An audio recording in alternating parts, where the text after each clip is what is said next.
and welcome to Once Upon a Town, the show where we delve deep into Franklin history. I'm Eamon McCarthy-Earls. I'm Joe Landry. Well, Joe, I think today it's time to go back to school. What do you think? Let's go back to school. We'll talk about the schools of Franklin. The first thing I'm going to show you is a typical annual report for the Franklin School Committee. Every year they would publish kind of like an annual report that the town would publish, but for many years it was a separate document. And this is a particular one here. This is what it typically would look like. This one is from 1870, 1871.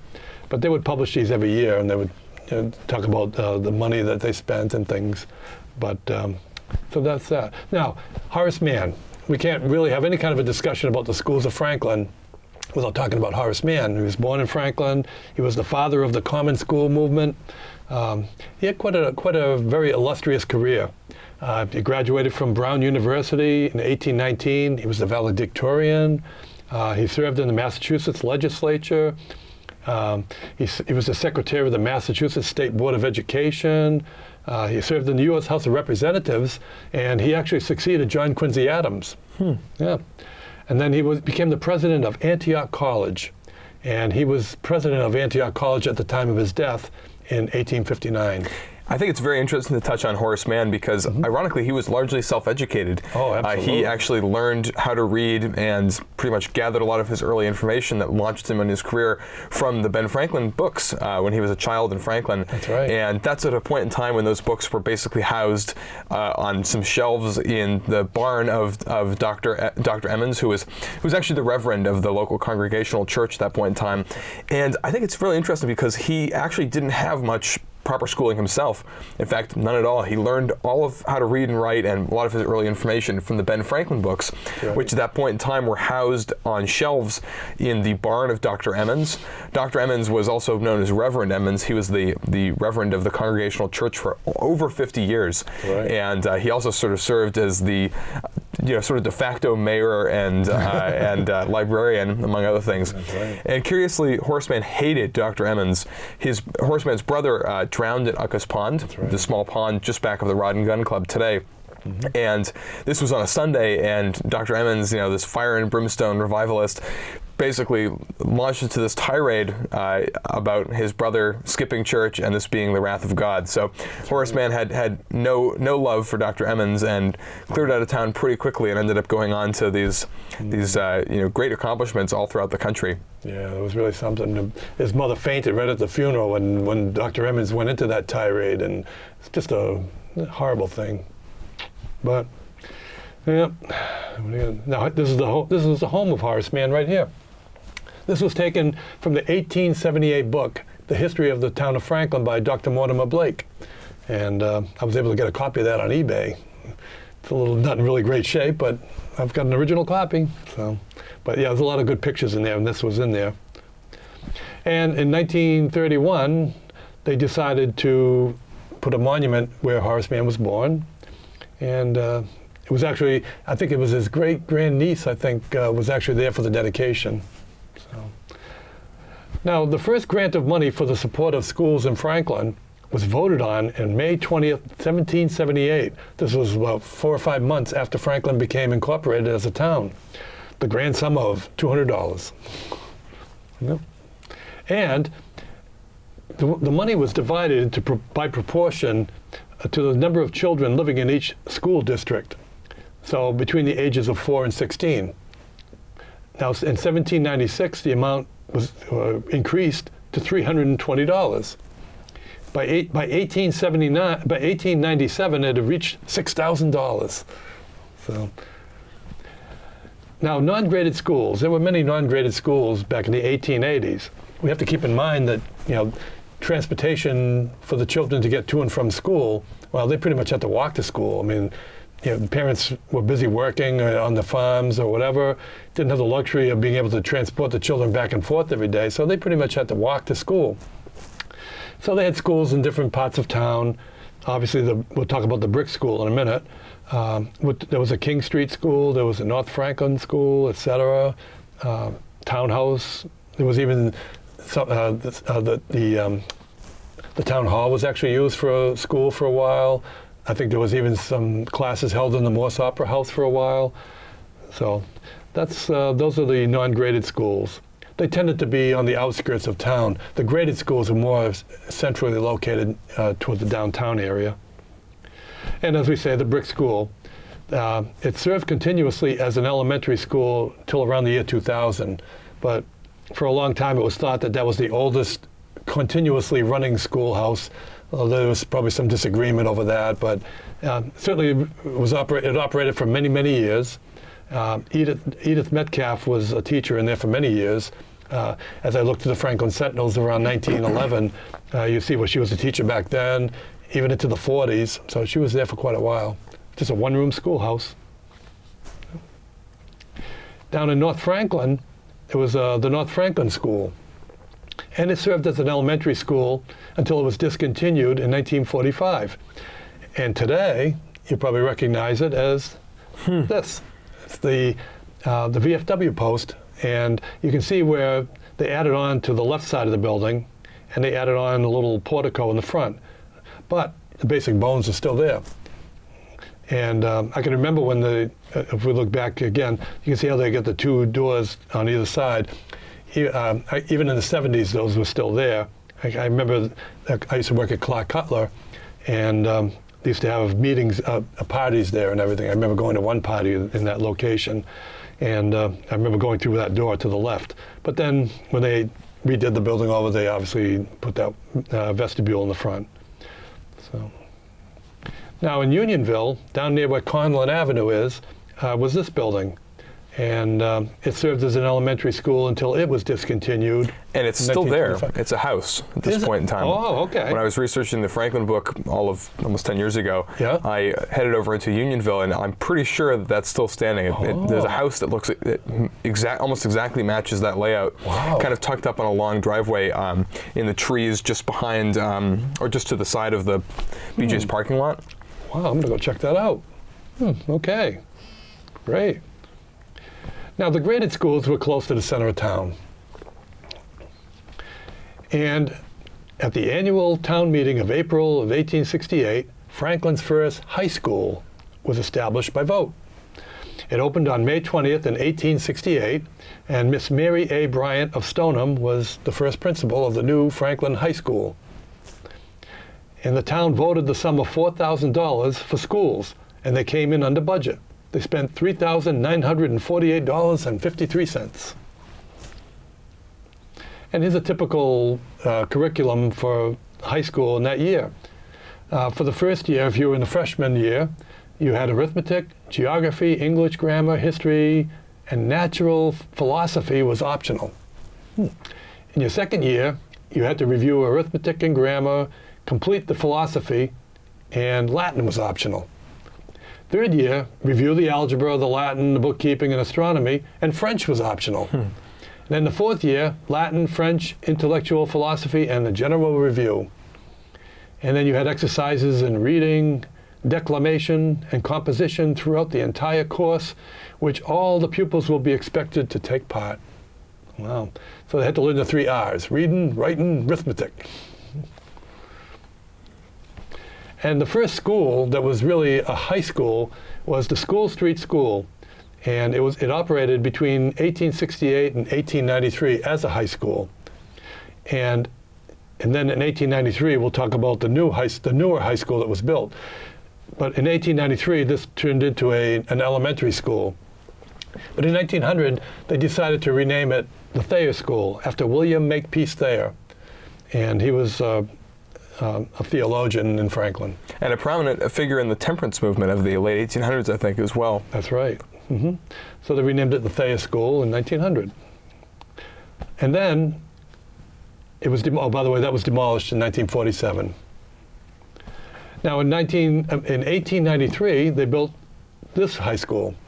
And this was in the location where Horace Mann, I want to say Plaza. Is it Plaza or is it Square? Horace Mann Square. Horace Mann Square, yeah. Which many people will remember as the town building, which it was up until the mid-2000s when they moved to East Central Street. Exactly. And that was also, it did for a while serve as the Recreation Department headquarters. Right. Up until its demolition. Right. That's the triangular shape between Emmons Street and West Central Street. And that's where that was built. It would open in 1893, and they called it the Horace Mann High School.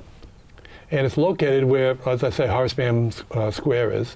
And it served as a high school until 1924, when it was replaced by the Davis Thayer High School on West Central Street. But this continued as an elementary school until 1936, when they totally reconstructed this building. They took down that round turret on the side. They reduced it to a 2-story building, and they turned it into the Horace Mann Elementary School, which we'll show in one of the latest slides. And then, as I say, the Davis Thayer High School was built, and it became a high school in 1925. But in 1921, the town realized that the present high school was becoming overcrowded and that they needed a new high school. So land was purchased from Adelbert Davis Thayer. He was the son of Davis Thayer Jr., and they bought it he purchased it for $18,000.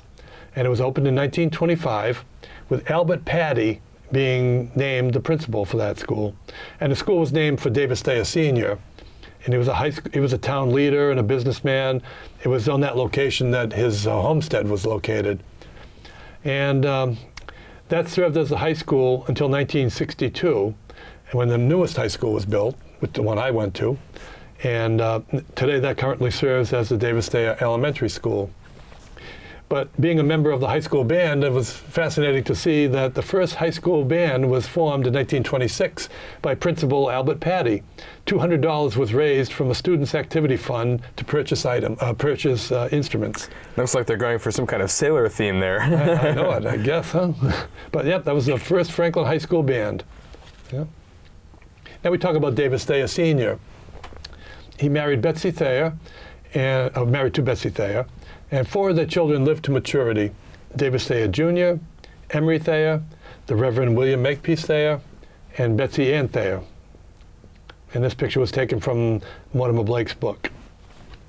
And as I mentioned, that was the Davis Thayer homestead. And that picture was taken from his book as well. In later years, they would turn that into the Franklin Hotel. And you can see how they added they added the 3rd floor with the mansard roof and that tower. And then this shows how the Davis Thayer, when the Davis Thayer homestead was there, they had a factory on the back. Davis Thayer erected a large factory on that property in the back. And then we can see that's the same property. You can see the Davis Thayer property. You can see where Davis Thayer Jr. had a house to the right of the homestead. And you can also see the property on School Street that was also owned by Davis Thayer. Eventually the Ray School would be built on that property. And also you can see the high school across the street from it, which was the Thayer High School. Which is now the accounting office. Essentially that particular spot, there's a small accounting firm there, I think, on it was School at the Street. Curtis Padalano building. Yes, exactly. Right, yep. Mm-hmm. But you can see Davis Thayer owned a lot of property. He owned the property across the street on Union Street, a lot of property. Yeah. Now, interesting, I was down at the Union Street Cemetery, and I happened to catch this. Now, Davis Thayer Jr.'s on the monument, the engraver made a little bit of a mistake. He put the J backwards. And you know, we talk about the history of the library. Apparently, during the 1988 renovation of the library, they were digging around the foundation, and they discovered that they decided to use some old tombstones that were a lot of mistakes were made, so they couldn't use them. So they decided to repurpose them and use them as part of the foundation. And I kind of wonder if this was that guy that was making all those mistakes. Either that or they didn't pay the bill. This guy said, okay, you didn't pay my bill. I'm going to fix you guys. I'm going to do this on purpose. So once it's done, it's done, unless you want to make a whole new monument. So, but anyway, I thought that was quite something. So, and then 1962, the newest Franklin High School was built, and that's the one I went to. And it served as a high school for only 9 years. And then it was replaced with a newer Franklin High School, and that was the one that had the field house that we all knew. Which is a pretty distinctive building. Right. There's not many other things like that. I think I've only seen one other building that had anything like that kind of almost aircraft hangar style field house Right. that was such a distinctive feature of the old Franklin High School. Like a big Quonset hut. So this building, this Franklin High School was turned into the Horace Mann Middle School, and they've greatly expanded it since then. And there's other schools there. There's the O'Regan Early Childhood Development Centers is there, and the Oak Street Elementary School. So they've totally added on to it and still use it to this day. And then here's the high school from 1971 to 2013. And as I say, there's the field house.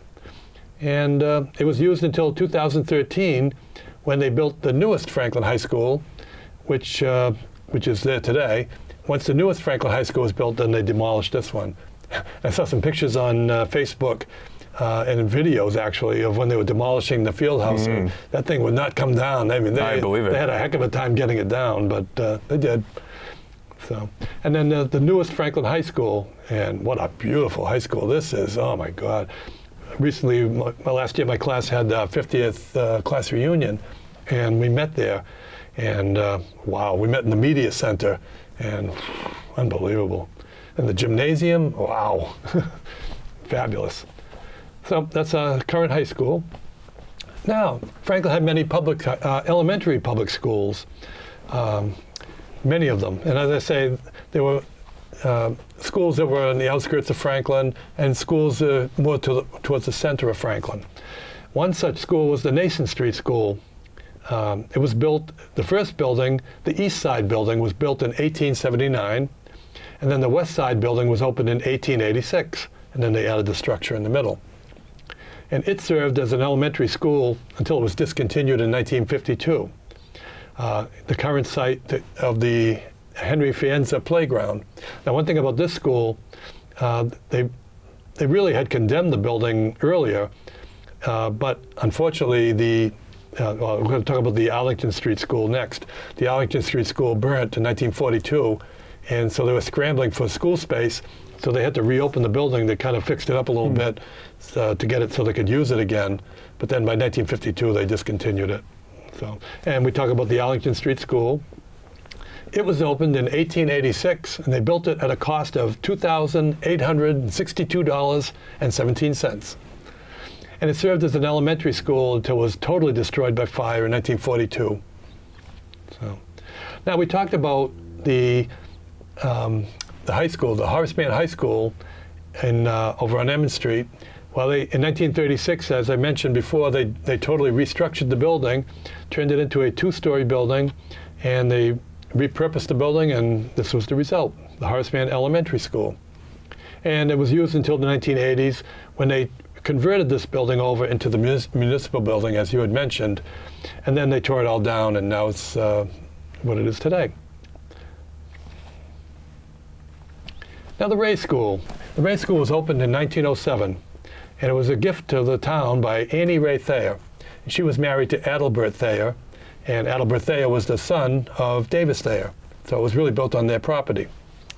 So it served as an elementary school, and it was partially damaged by fire in 1935, but they were able to fix the damage. Unfortunately, in the 80s, it was totally destroyed by fire, and at that time they had to demolish it. And where was this situated? This would have been on Dean Ave? No, this is on School Street. This is right behind the Davis Thayer High School.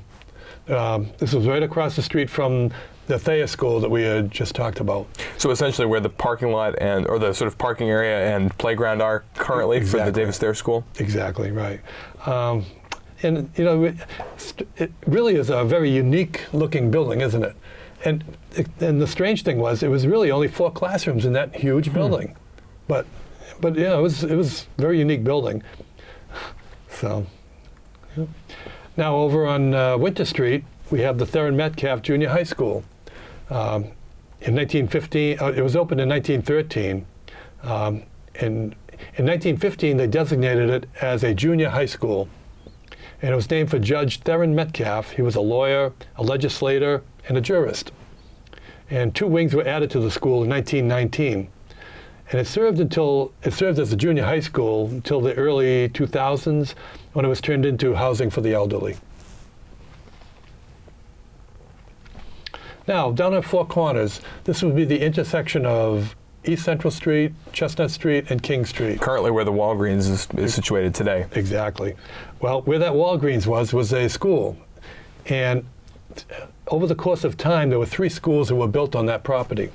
The first school was a one-room schoolhouse. I'm not sure exactly the year it was built, but the second one, which we see in this picture, was built at that point, and it continued to be there until 1936, when they decided to build yet another new school. And then this school was built in 1936 as part of the WPA project. And this was the school that a lot of us remember. It opened in 1936 as a 4-room schoolhouse, and it served as an elementary school until around 1978, when it was used as an administrative building for the school department. And I think it's interesting that Bob Catalano, a Franklin World War II veteran who I recently had the honor of interviewing this winter, he actually recalls attending the old wooden Four Corners School. He actually has lived his entire life immediately opposite the Four Corners in his home there. That's right. And he recalls attending school at the old Four Corners School, and then watching the building of the subsequent Four Corners School, and as we'll discover, its ultimate elimination. Yep, now it's a Walgreens. Yep. Now, as I mentioned, 1952, they decided to do away with the Nason Street School. But what they did is they built a new school, an elementary school, down on Wachusett Street, on the corner of Wachusett and King Street. And the Parmenter family decided to donate some land so they could build the school on that property. And for our viewers, the Parmenters are interesting to mention because they were very prominent chicken breeders at a time when Franklin was a very big sort of poultry producing and egg producing town. That's right. And I forget the exact story with Gerald Parmenter himself. I know he was a war hero from World War II. That's right. Who lost his life in combat. That's right. The family certainly at that point in time would still have been famous for the Parmenter Red version of the Rhode Island Red hen that they would actually export all over the world. And another interesting note about the Parmenter School, during the 1970s, from about probably 1973 until about 1982, the Parmenter School was actually closed because there was such a glut in the number of children in Franklin during the drop-off from baby boomers to Gen X students in the school system, and only with the sort of arrival of the first round of millennials around 1982 did there begin to be enough students in the school system to merit reopening the Parmenter School. I didn't know that. Interesting. Wow. Yeah. Now the school was, it opened in 1952 as an elementary school, and it was named for Gerald Murdoch Parmenter, who died in World War II, and currently serves as the Gerald M. Parmenter Elementary School. Now, down on Pond Street, they built another elementary school. It was the John F. Kennedy School. It was built around the time that John F. Kennedy was assassinated, so they decided to name it in his honor, and it's still there to this day. And then, in 1971, the Franklin saw the need for a technical school, so they built the Tri-County Vocational Regional Technical High School. Try saying that 10 times fast. Tri-County. And then it opened in 1971, and it's still to this day. Now, interestingly, Tri-County was the first vocational school of its kind. But back in 1945, there was talk about possibly building a vocational school behind the Davis Thayer High School and the Ray School, in that plot of land on Union Street between the two schools. And as we see in this plan, you can kind of see it. You can see where the high school and the Ray School would have been connected by this new school. And the plan also called for adding a couple of classrooms in the front of the Ray School. So that was the plan.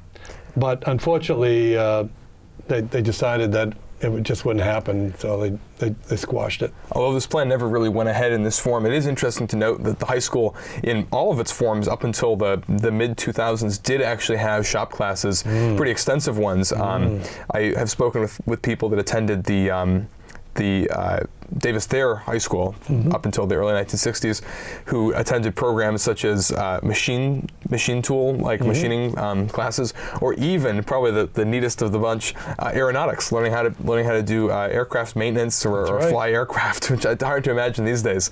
Certainly, while I was at Franklin High School in the 1971 to 2013 building, there was still a wing, K-wing, it was referred to, the lowest wing of the building. That was the shop wing, but by the time I'd gotten there, priorities had changed and it had been entirely gutted. So there was still printing equipment still mounted in the floor in places, but almost all the equipment had just been thrown out, unfortunately. So. Oh wow! When you look at this particular picture, they had a woodwork. They were going to have a woodworking area, an auto shop, a machine shop, and I think there was even an aviation, if I remember right. So yeah, it was going to be quite the thing. But aircraft shop right in the middle. Now, you talk about the Franklin High School, the one I went to, the one on Oak Street, the older one. We did have a machine shop.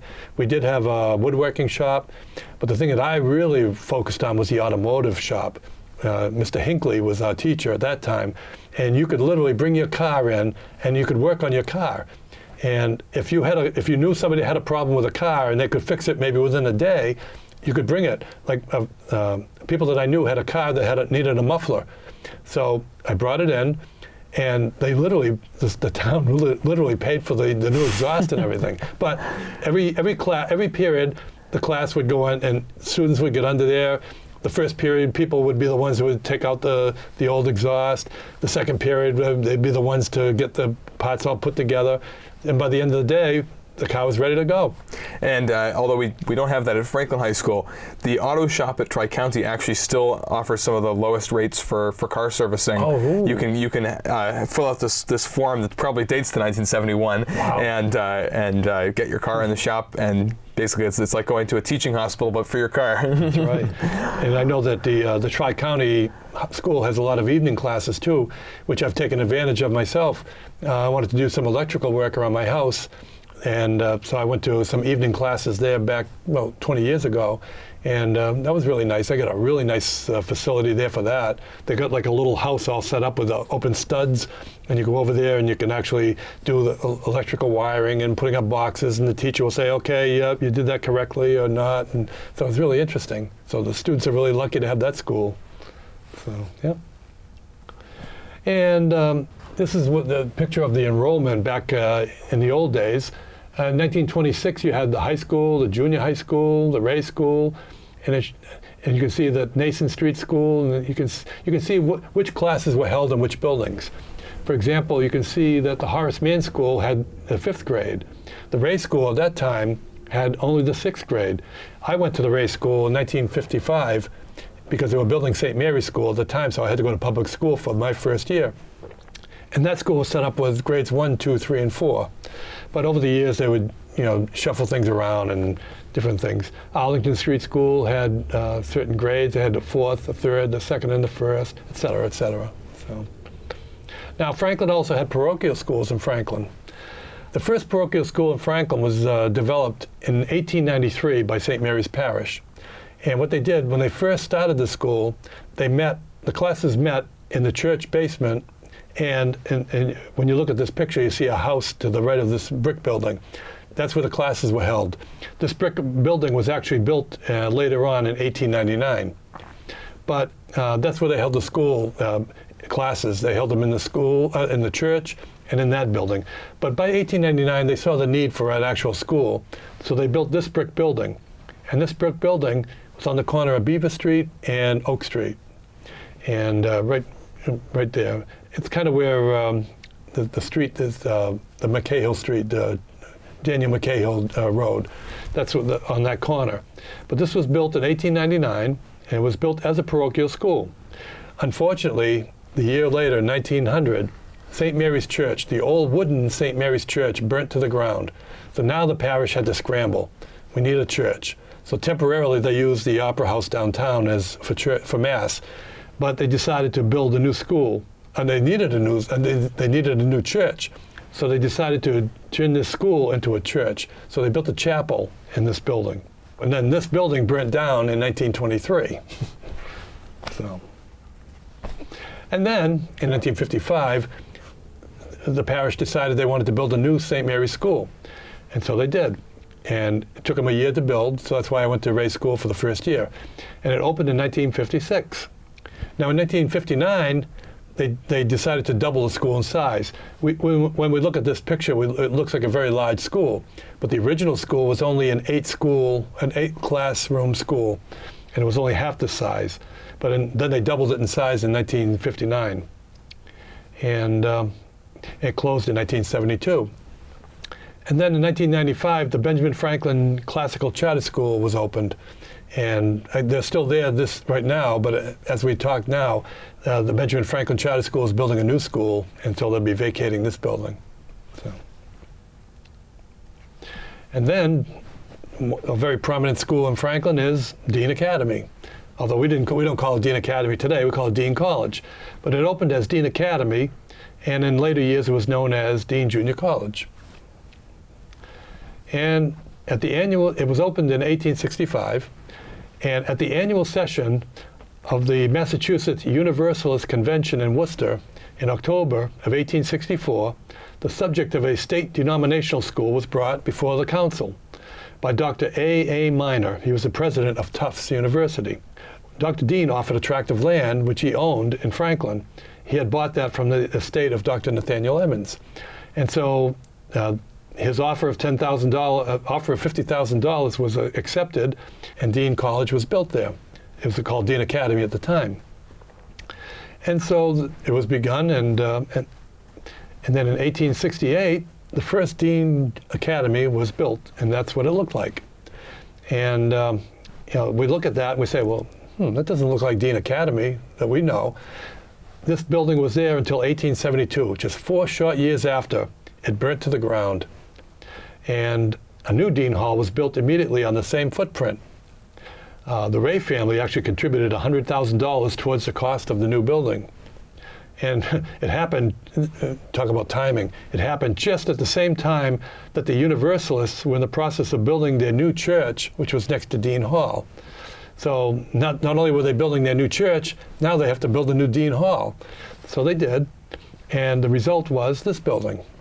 This was the new Dean Hall as it was constructed, and it was dedicated in 1874 on June 24th. And up until 1877, it was open to both sexes, but the demand for a young ladies' school led the trustees to limit it to women only. And so it opened as an all-girls school in 1877 with 50 pupils. But after 2 years, they decided, no, let's make it co-ed again. So now, you're looking at this building, and people are probably saying, well, that doesn't look like the Dean Academy or the Dean Junior College that I know. What's that? You see a tower up on the top. Well, unfortunately, in the hurricane of 1938, that tower was lost. And so they decided to just remove it. Well, it was gone. They decided not to rebuild it. And so that's what they did. And that's what it looks like today. And it was granted junior college status in 1941. And here's a little piece of trivia. Actor Broderick Crawford actually went to Dean Academy in the 1920s. He was a very famous actor. The one program that I remember was Highway Patrol in the 1950s, when he was part of the Highway Patrol of California, and he played the part of Dan Matthews.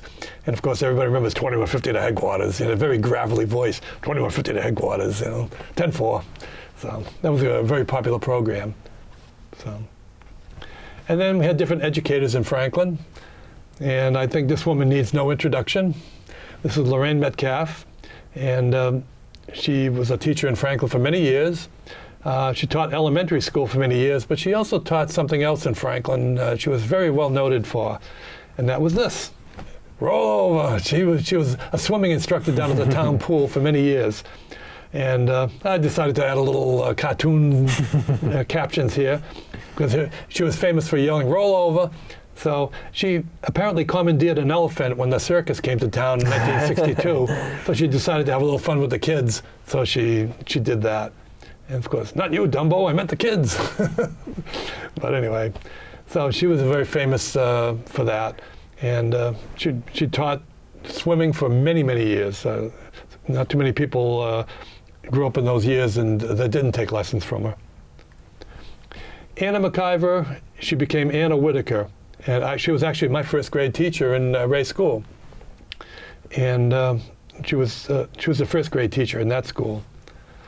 And for many years, Mary Wiggins was a famous teacher in Franklin.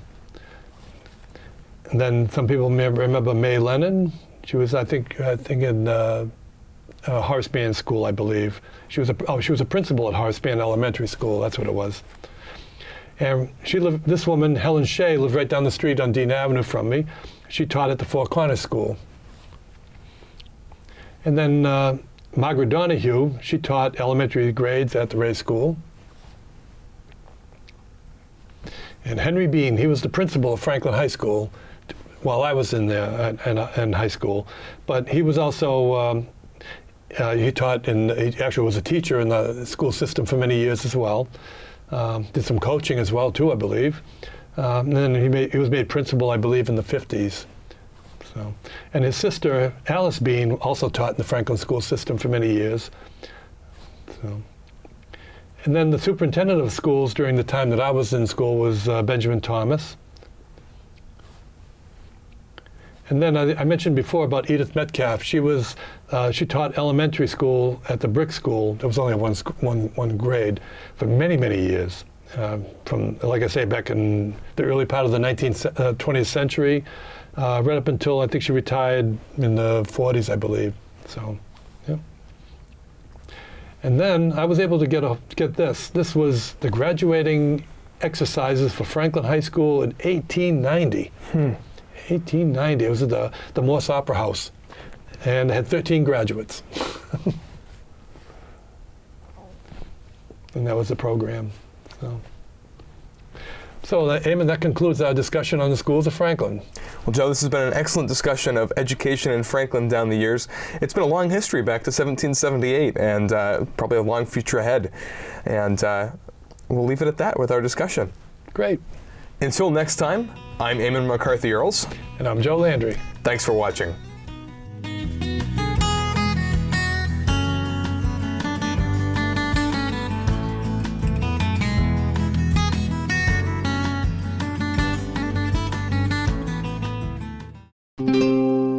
This program was made possible by your Franklin friends and neighbors, good folks just like you. Thanks for supporting Franklin TV. And thanks for watching.